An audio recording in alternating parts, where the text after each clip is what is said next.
right, hello everybody. So you've seen at this stage, this is me coming back to the question, having done all the basics on it. I've already done the translation, I've done the central symmetry, and I've done the axial symmetry. I did it in time-lapse form because you know how to do that anyway, and you can go back and pause it or slow it down if you really wanted to. Just one thing I want to note is I have a little bit of inaccuracy there, but that's okay, I'm okay with that. And now we're moving from axial symmetry on to rotation. Not your favorite, but I quite like it. Okay, the rotation we're being asked to do today, let me just get a piece of paper here. We're being asked to rotate the question, okay, clockwise. Let me zoom down in here. From P3 to P4 clockwise through 120 degrees. I just scribbled there on the side of the page. So what does that actually mean, right? That means I have to create or I have to draw a triangle. And that triangle will either go in that direction or it'll go in this direction.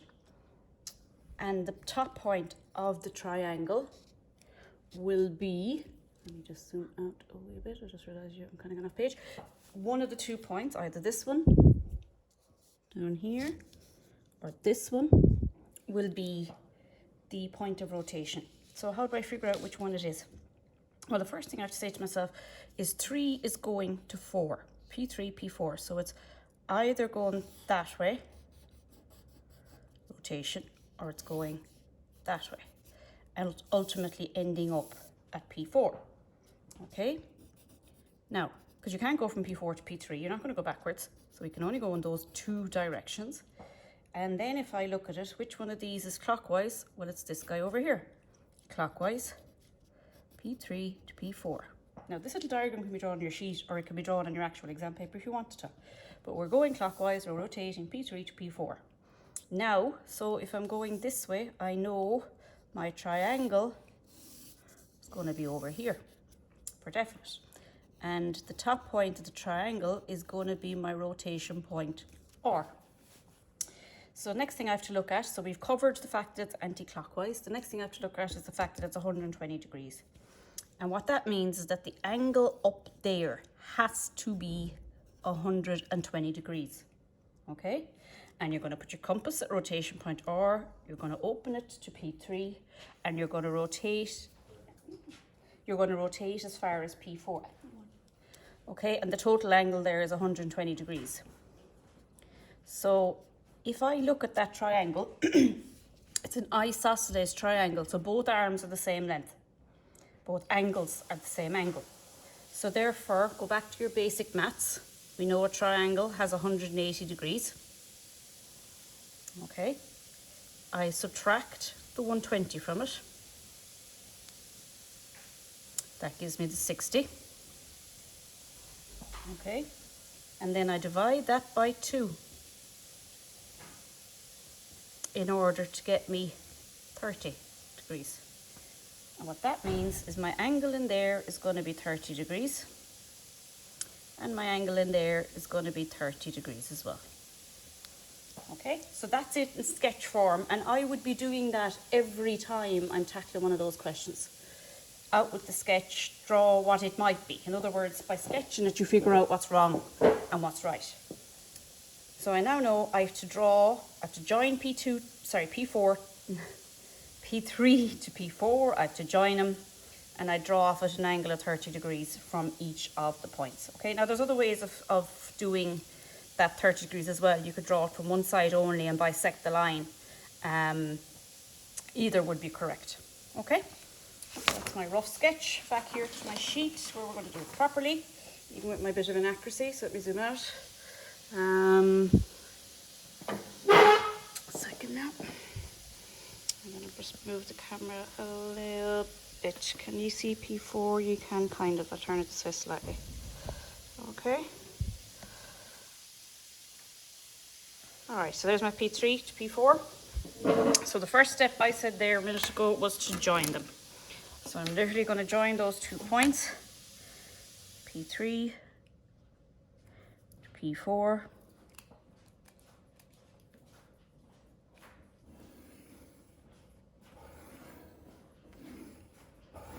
Okay, there we go.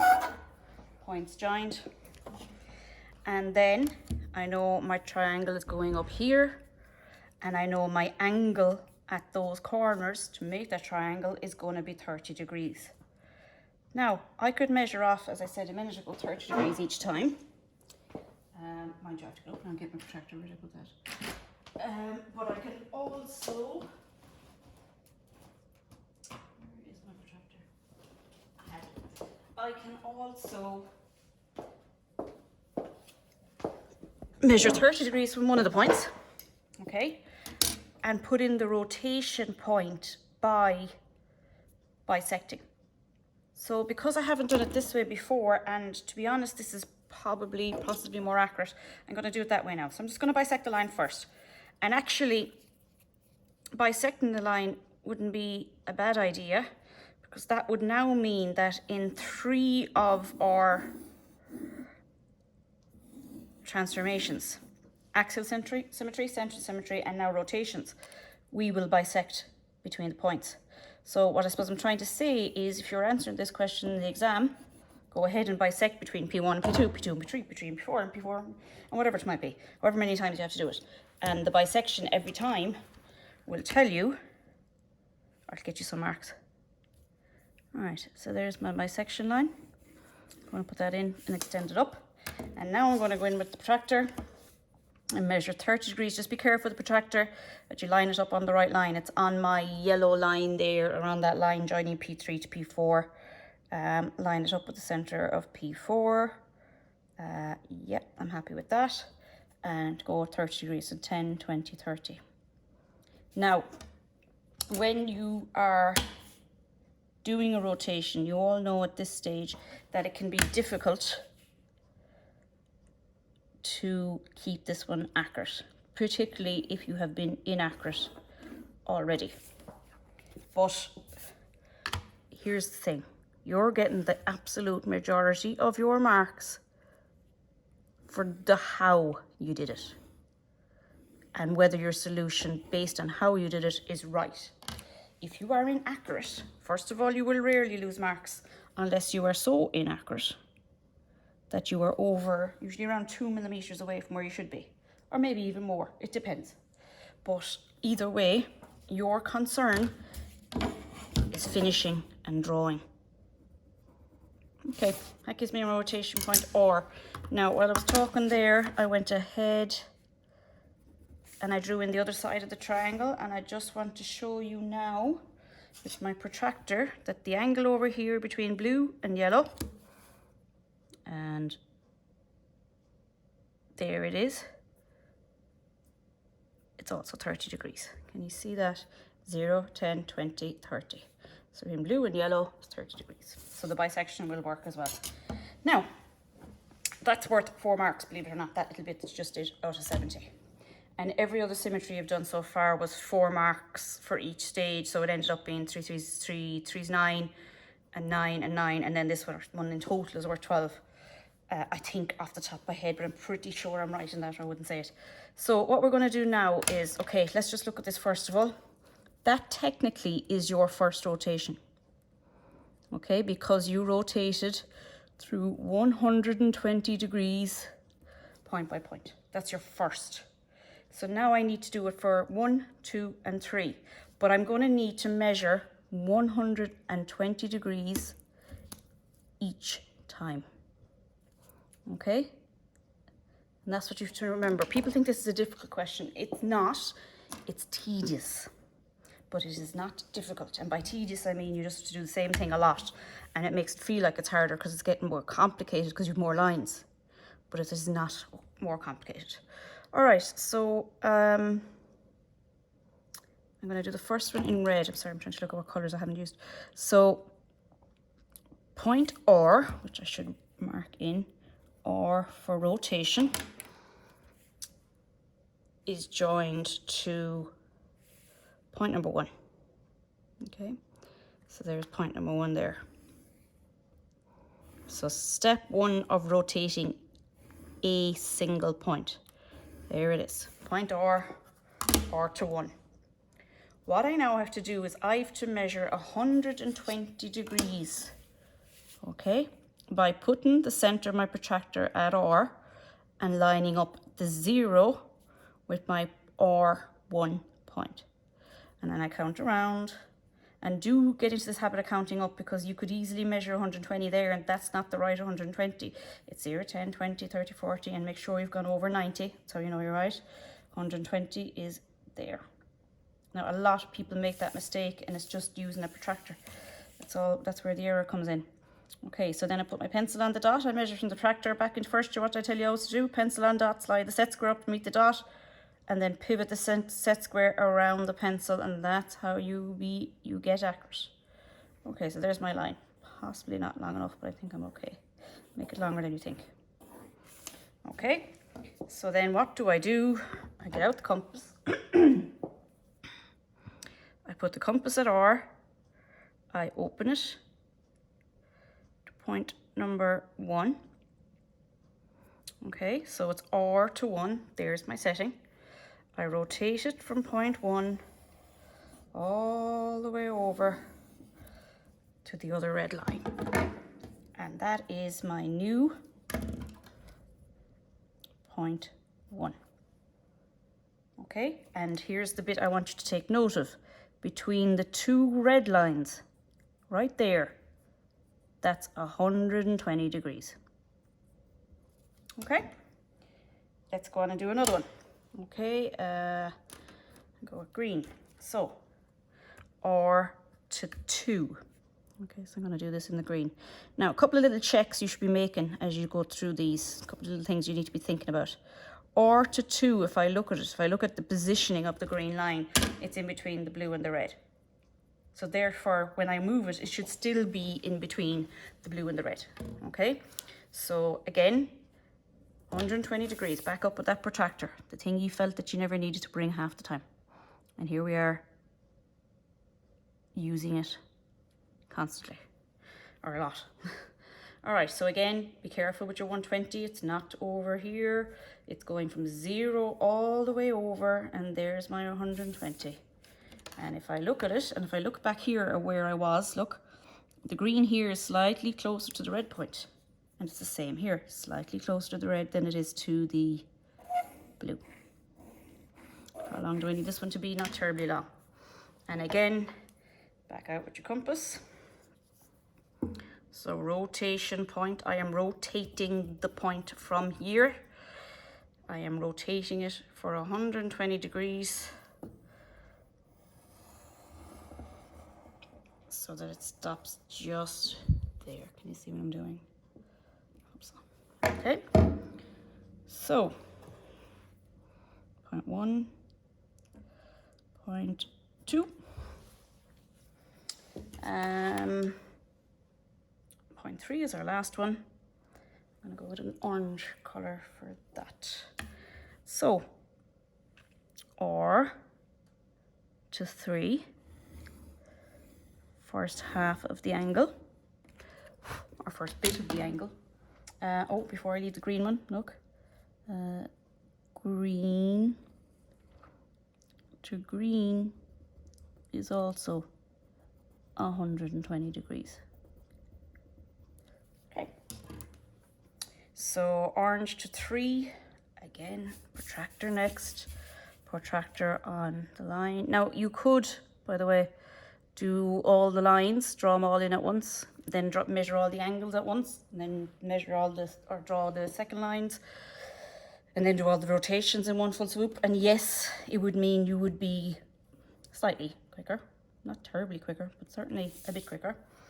But the only thing I would say about that is it is very hard to keep it all straight then in your mind, or keep it, you know, keep you from making a mistake. Sorry is what I'm trying to say. All right, so there's my second orange. And again, look, red, green, blue, orange, red, green, blue, orange. Okay, so rotation point, open to question 3, or sorry, point 3. It's been a long day.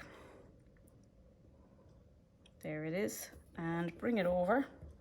So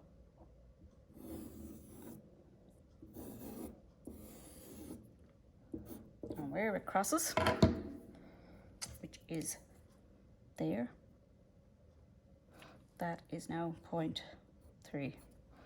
So I have 1, 2, and I have 3, and now I am ready to finish.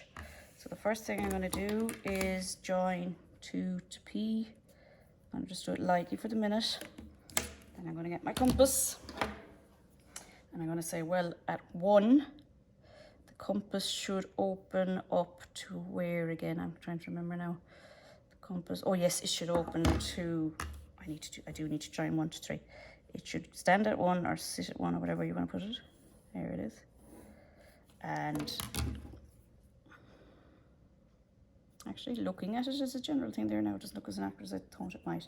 So where do I open it to? I open it as far as where those lines meet.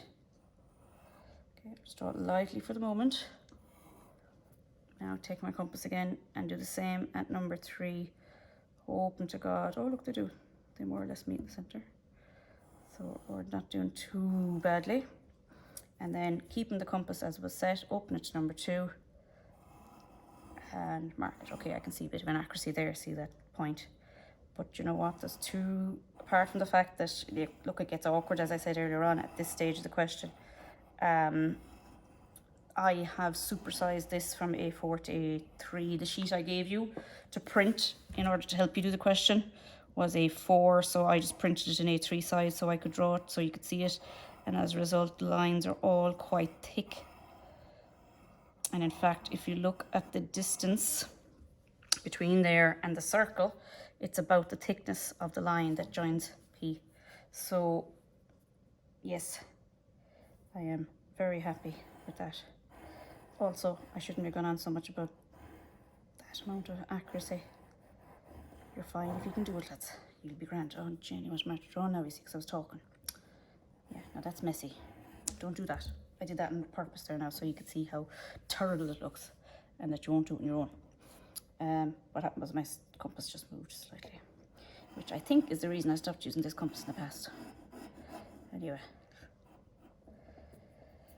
Alright, so there we go. Last thing then, I'm just going to fix 0.1 here again. It's going to be, I'm just trying to thicken it a little bit to make it look like the original. Maybe I shouldn't do that, it's looking a bit messy if I'm honest about it. Anyway, and then this line, there it is. Alright, so what do you need to take from that question? What do you need to know? Well, first of all, I don't do it using so many colours just because I love colours. I do love colours, but that's not my reason for doing it that way. Okay, initially when I shaded in those leaves, we're going to call them leaves, I think they are anyway, I can't remember what it said in the question, but initially when I put colour in them, so I put the blue there at one side and pink at the other. I didn't do it because I think leaves should be blue and pink. Maybe I do think that, I don't know, but anyway, I did it in order to make it more visual. Okay, TG can be hard to understand, and there are ways of us helping you understand that, and shading is my main tool when it comes to helping understanding. I showed them in 2 different colours, so actually it makes it clearer what's happening in this question. Hopefully it makes it clearer that a translation is just a movement. Everything moves the same distance. Everything moves in the same direction, and as a result, the leaves on my little plant stem, whatever, are blue on the left, red and pink on the right. Blue on the left, pink on the right. So there it is. There's the confirmation of what a translation does. It basically doesn't do anything, only it slides it. Just slides it along. Whereas if I look then at a central symmetry, what does a central symmetry do? It twists it. Okay? So in the central symmetry, my petal is now twisted. Pink is on the left, blue is on the right, and it's upside down. So that's what central symmetry does, and I think that highlights it. Or helps highlight what's happening visually. You can see, oh yeah, they moved in that one that way. All right, so that's central symmetry. Axial symmetry then, so over here, and again, highlight it. Where did it go? Well, if you look at it, they are reflections of each other, but even with a reflection, just like when you look in the mirror, you're looking at an opposite version of yourself. This is also an opposite version of that original plant. And in rotation, all that happens is it twists, okay? And somewhat similar to the original translation, the shape or the object just twists. So the blue stayed over here on the left and the pink, sorry, on the right, and the pink stayed over on the left. So that's one piece of information about shading. And yeah, you mightn't be too excited about shading in the exam because of time. And I'm not necessarily recommending you shade everything in the exam like that because of time. But you need to do it while you're drawing now, while you're learning. Because without it, you won't get better. These are the things that will help you get better. So we had translation first. And remember, these orders can change. Then we had central symmetry, then we had axial symmetry. Down here, we have a rotation. It was clockwise.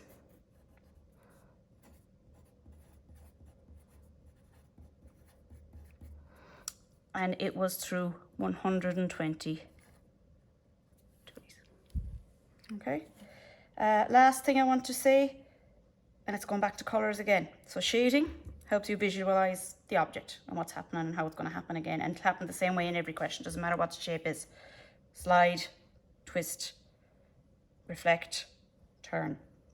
But the other thing that I find essential to do in this question, and this is the bit always that people don't like, this is the bit where it gets harder, is further rotation by using 2 different colors for each point. So point 1 was red, and joining 1 to R, making it red, measuring 120 degrees, rotating your point, and there's my new one. I can clearly see the 120 degrees there.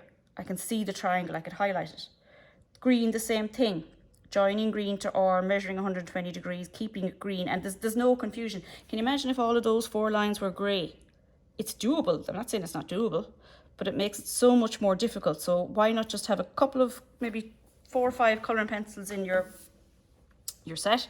We have them anyway. But what I'm saying is they're not there to make your set or your pencil case look pretty. They're there to help you.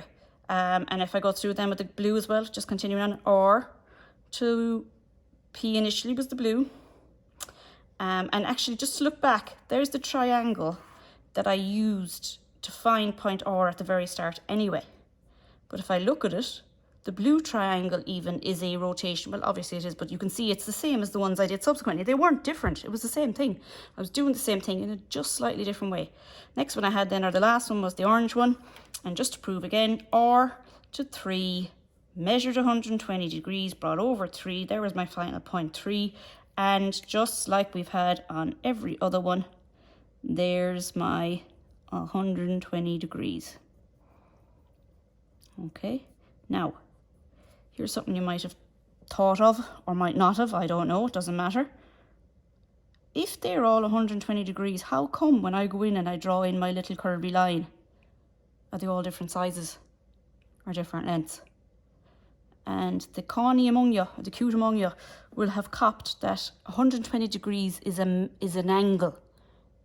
It's not a measurement in that sense. It's not measuring something. It's telling me how wide to make an object, and that's the difference. Okay, so there's my 4 curves, there's my 4 colours. It all makes it fairly simple to finish it off, or easier to finish it off, and more importantly, it means that you will probably get it right. And that's the aim. All right, that's the end of that. I'll be doing a few more of these because we're trying to get as many of these ready for you as we possibly can. And I will put a photo of that up on Google Classroom as well, a photo of the solution. All right, so just look at it overall. There we are. And thanks, guys, for listening to me. All right, bye-bye.